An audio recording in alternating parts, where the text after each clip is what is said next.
আলহামদুলিল্লাহ, সম্মানিত দর্শকগণ, আমরা এখন আছি সেই জায়গায় যে জায়গায় রাসূলুল্লাহ সাল্লাল্লাহু আলাইহি ওয়াসাল্লামের কদম পড়েছে।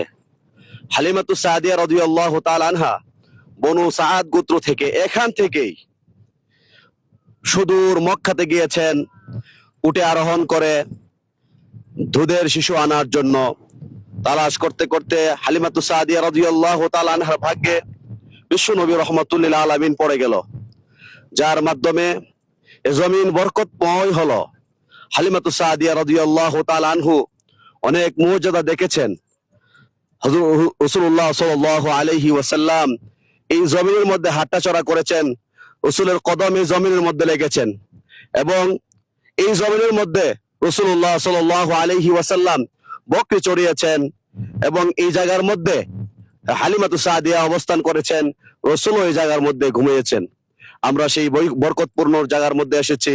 আল্লাহ তাআলা আমাদের আশাকে কবুল করুন, আল্লাহ যেন আমাদেরকে মাফ করুন।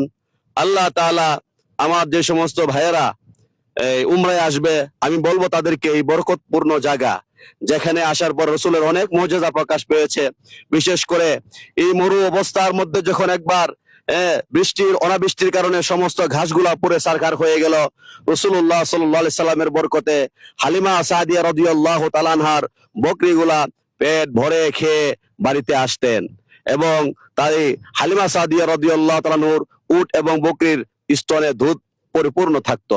এইগুলা ছিল রাসূলুল্লাহ সাল্লাল্লাহু আলাইহি সাল্লামের মুজিজা। আল্লাহ পাক আমাদেরকে কবুল করুন, মাফ করুন।